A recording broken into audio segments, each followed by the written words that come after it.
Dear students, আজ আমি তোমাদের 248 পেজের 8 থেকে 12 পর্যন্ত অঙ্কগুলো সমাধান করাবো। এর আগের ভিডিওতে আমি তোমাদের 7 পর্যন্ত অঙ্কগুলো সমাধান করে দিয়েছি। তোমরা দেখে না থাকলে তোমরা অবশ্যই দেখে নেবে। 8 নম্বর অঙ্কটা কী আছে? সমবাহু ত্রিভুজের 3টি কোণের অনুপাত লিখি।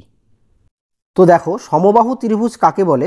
যে ত্রিভুজের 3টি বাহুর দৈর্ঘ্য সমান তাকে বলে সমবাহু ত্রিভুজ। এই সমবাহু ত্রিভুজের প্রতিটি কোণের মান হয় তোমার 60 ডিগ্রি। প্রত্যেকটা কোণের মান 60 ডিগ্রি। তো এই কোণগুলোর অনুপাত আমাকে বের করতে হবে। তো লিখব সমবাহু ত্রিভুজের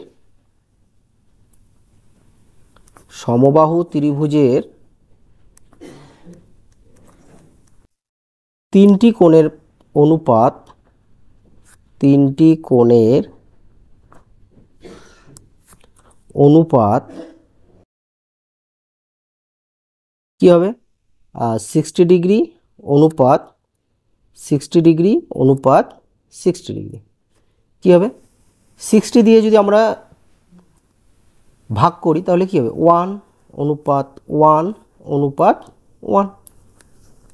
যদি আমি কোনো অনুপাতকে লঘিষ্ঠ করতে চাই, মানে অনুপাতকে যদি আমি ছোট করতে চাই, তাহলে আমাকে কি করতে হবে? প্রত্যেকটা পদকে একই সংখ্যা দিয়ে ভাগ করতে হবে। 9 নম্বর অঙ্কটা কি আছে? সমকোণী সমদ্বিবাহু ত্রিভুজের 3টি কোণের অনুপাত। সমকোণী সমদ্বিবাহু ত্রিভুজ কাকে বলে? যে ত্রিভুজের একটা কোণ সমকোণ অর্থাৎ 90 ডিগ্রি তাকে বলা হয় সমকোণী ত্রিভুজ। এবং এই সমকোণী ত্রিভুজের এই সমকোণ সংলগ্ন বাহু দুটো যদি সমান হয় তাহলে আমি তাকে কি বলবো? সমকোণী সমদ্বিবাহু ত্রিভুজ। এবার তোমরা মনে রাখবে, এই সমান বাহু দুইটার বিপরীত কোণ সমান হবে। এই বাহুটার বিপরীত কোণ এটা, সি কোণটা, আর এই বাহুটার বিপরীত কোণ হচ্ছে এটা, এ কোণটা। তো সমদ্বিবাহু ত্রিভুজের, ঠিক আছে, সমকোণী সমদ্বিবাহু ত্রিভুজের বিপরীত কোণগুলো কি হবে? সমান বাহু দুটার বিপরীত কোণ হবে সমান। এই যে বাহুটা আছে এই বাহুটার বিপরীত কোণ হচ্ছে সি, আর এই যে বিসি বাহুটা আছে এই বিসি বাহুটার বিপরীত কোণ হচ্ছে এ। তো এই সি আর এ, এই দুটো কোণের মান সমান হবে। কেন? কারণ এদের বিপরীত বাহুর দৈর্ঘ্য সমান। তো তোমরা জানো যে সমকোণী ত্রিভুজের একটা কোণ তো 90 ডিগ্রি, তাহলে বাকি দুটো কোণ কি হবে? 45 ডিগ্রি আর 45 ডিগ্রি। তো লিখব সমকোণী সমদ্বিবাহু ত্রিভুজের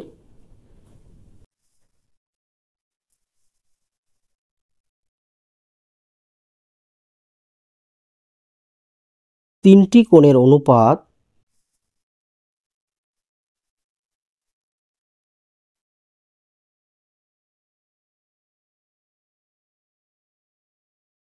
তো প্রথমে যদি আমি 90 ডিগ্রি লিখি, তারপরে আমি লিখব 45 ডিগ্রি আর 45 ডিগ্রি। তোমরা এভাবেও লিখতে পারো 45 ডিগ্রি অনুপাত 45 ডিগ্রি অনুপাত 90 ডিগ্রি। তো 45 দিয়ে ভাগ করি, 90 ডিগ্রিকে যদি 45 দিয়ে ভাগ করি তাহলে এটা কী হবে? 2 45 90, 45 কো 45, 45 কো 45।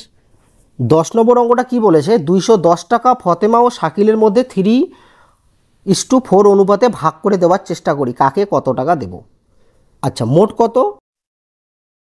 মোট হচ্ছে তোমার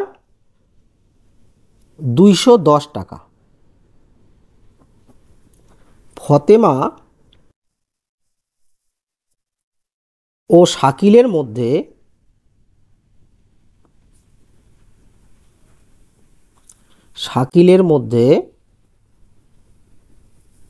210 টাকা 3:4 অনুপাতে ভাগ করে দেব। তো প্রথমে ফতেমা কত টাকা পাবে সেটা বের করব। ফতেমা পাবে, তো দেখো এই অঙ্কগুলো অনেকভাবে করা যায়। প্রথমে তোমরা আনুপাতিক ভাগাহার বের করে অঙ্কটা করতে পারো। তো তোমরা এভাবেও করতে পারো। 210 ইন্টু কী করতে হবে লক্ষ্য করো, আমি যেহেতু ফতেমার টাকাটা বের করব, এই ফতেমার অনুপাত কিন্তু 3 আর শাকিলের অনুপাত কিন্তু 4। যেহেতু আমি ফতেমার টাকাটা বের করব তাই ফতেমার অনুপাতটা উপরে লিখব আর নিচে অনুপাত দুইটা যোগ করব। এখন তোমরা ভাবতে পারো যে নিচে অনুপাত দুটোকে, মানে এই যে পূর্বপদ আর উত্তরপদকে কেন যোগ করলাম? এই কারণে যোগ করলাম কারণ মোট হচ্ছে 210 টাকা। এই মোট টাকাটা 3:4 অনুপাতে ভাগ হবে, তাই যখন কোনো একটা মোট টাকা দুইজনের মধ্যে হোক বা তিনজনের মধ্যে হোক ভাগ হবে, তখন কি করতে হবে, এই অনুপাতের প্রত্যেকটা পদকে নিচে কি করতে হবে, যোগ করতে হবে। এদিকে লিখে দিই টাকা। তো 210 গুণন নিচে কত হবে 7, উপরে হবে 3। তো 3 7 21 আর 0 30, 3 30 কত হচ্ছে 90 টাকা। তাহলে ফতেমা পাবে 90 টাকা, শাকিল পাবে, দেখো মোট 210, শাকিলের অনুপাত কোনটা 4, তো 4 উপরে হবে আর নিচে আগের মতো অনুপাত দুটো যোগ হবে, 3 + 4 মানে পূর্বপদ আর উত্তরপদ যোগ হবে। 210 গুণন নিচে কত 7, উপরে 4, কত হবে এটা 30, 3 4 12, 120 টাকা। 11 নম্বর অঙ্কটা কি আছে, মোহিত এক দোকান থেকে 18 টাকায় 6টি কলা কিনে আনলো, কিন্তু রাজু অন্য দোকান থেকে 2 ডজন কলা 72 টাকায় কিনলো। অনুপাতে প্রকাশ করে দেখি কে কলা কিনতে বেশি টাকা দিয়েছে। তো লক্ষ্য করো 18 টাকায় 6টি কলা, মানে 6টি কলার দাম হচ্ছে 18 টাকা।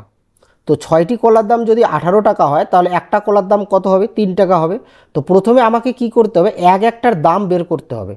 এখানে 2 ডজন কলা 72 টাকা, তো 2 ডজন, 1 ডজন কয়টা, 1 ডজন 12টা, 2 ডজন 24টা, এই 24টা কলা 72 টাকা। তাহলে একটা কলার দাম কত হবে, প্রথমে আমাকে একটা কলার দাম বের করতে হবে, তারপর আমাকে অনুপাতে আনতে হবে। তো দেখো কি লিখবো, মোহিত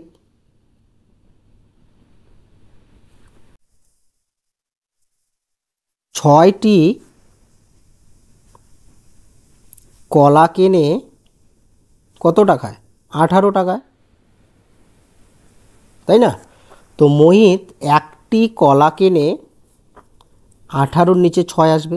কেন আসবে, কারণ 6টি কলার দাম যদি 18 টাকা হয়, তাহলে একটি কলার দাম কম হবে, যেহেতু কম হবে তাই ভাগ হবে, তাই না? কত হবে 3। তো মোহিত একটি কলা কেনে কয় টাকায়, 3 টাকায়। এবার 2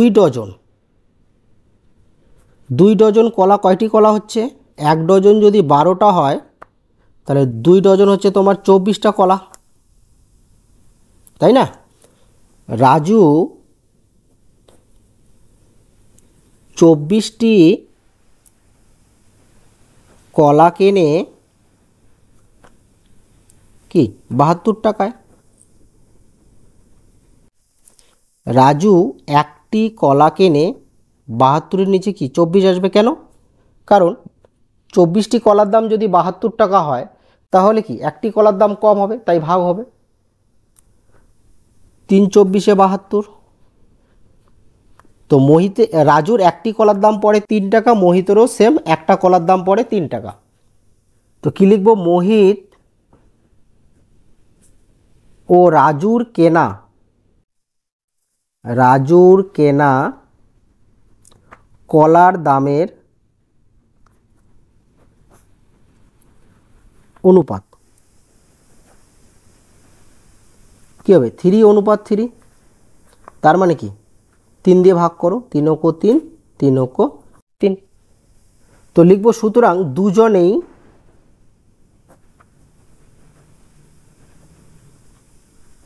সমান দাম দিয়ে কলা কিনেছে, সমান দাম দিয়ে কলা কিনেছে। যেহেতু মোহিত আর রাজুর কলার দামের অনুপাত সমান, তাই আমি বলতে পারি দুজনেই সমান দাম দিয়ে কলা কিনেছে। 12 নম্বর অঙ্কটা কি বলেছে, আমাদের স্কুল থেকে আয়েশা ও কামালের বাড়ি যথাক্রমে 1 কিমি, মানে আমাদের স্কুল থেকে আয়েশার বাড়ি হচ্ছে 1 কিমি, কামালের বাড়ি 600 মিটার। আজ আয়েশা ও কামাল বাড়ি থেকে 20 মিনিটে ও 12 মিনিটে স্কুলে এসেছে। অনুপাতে প্রকাশ করে দেখি ওরা একই সময়ে না একজন আগে স্কুলে এসেছে। ধরে নাও এটা হচ্ছে আয়েশার বাড়ি আর এটা হচ্ছে স্কুল। তো আয়েশার বাড়ি থেকে স্কুলে আসতে সময় লাগে কত, 20 মিনিট। ঠিক আছে, এই 20 মিনিট বলতে এই 20 মিনিটে কত দূর রাস্তা আসে, 1 কিমি। কেন, কারণ এখানে বলা আছে যে আমাদের স্কুল থেকে আয়েশা আর কামালের বাড়ি যথাক্রমে 1 কিমি ও 600 মিটার। তার মানে এই আয়েশার বাড়ি থেকে স্কুলের দূরত্ব হচ্ছে 1 কিমি। আর এখানে বলা আছে যে আজ আয়শা ও কামাল বাড়ি থেকে যথাক্রমে 20 মিনিট ও 12 মিনিটে স্কুলে এসেছে। তার মানে আয়শা 20 মিনিটে এসেছে, তার মানে 1 কিমি রাস্তা আয়শা এসেছে 20 মিনিটে। সেম কামালের ব্যাপারটা, এটা ধরে নাও কামালের বাড়ি আর এটা ধরে নাও স্কুল। তো কামালের বাড়ি থেকে স্কুলের দূরত্ব হচ্ছে তোমার কম, 600 মিটার, 600 মিটার দূরত্ব। এই 600 মিটার দূরত্ব সে আসে কত, 12 মিনিটে, তাই তো। তো এখানে আমাকে কি করতে হবে, যেহেতু 20 মিনিটে সে 1 কিমি যায় 20 মিনিটে, তাহলে 1 মিনিটে সে কত দূর যাবে সেটা বের করতে হবে। তো লক্ষ্য করো, প্রথমে 1 কিমিকে মিটারে লিখি, 1 কিমি 1000 মিটার, 1 কিমি 1000 মিটার।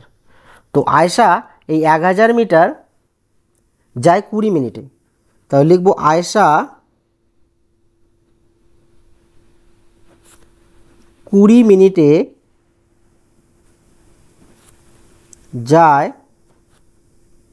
1000 মিটার। তো আয়শা আগের অঙ্কটার মতো 1 মিনিটে কতটা যায় সেটা বের করব। 0 0 কাটো, কত হচ্ছে 50। সে 1 মিনিটে যায় 50 মিটার। এবার কি কামাল, কামাল 12 মিনিটে যায় 600 মিটার। কামাল 12 মিনিটে যায় 600 মিটার। যেহেতু কামালের বাড়ি থেকে স্কুলের দূরত্ব 600 মিটার, তাই সে 12 মিনিটে 600 মিটার যায়। তো কামাল 1 মিনিটে যায় 600 নিচে 12, কেন, কারণ 1 মিনিটে সে কম দূরত্ব যাবে। 5 12 60 আর 0 50, 50 মিটার।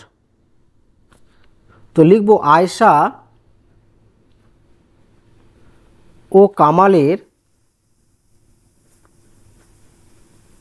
গতিবেগের অনুপাত,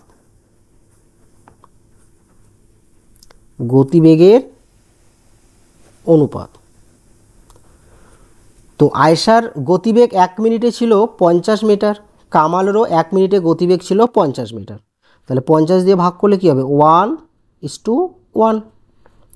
তো লিখব সুতরাং কি বলেছে এখানে, ওরা একই সময়ে না একজন আগে স্কুলে এসেছে। তো লিখব সুতরাং দুজনে একই সময়ে স্কুলে এসেছে।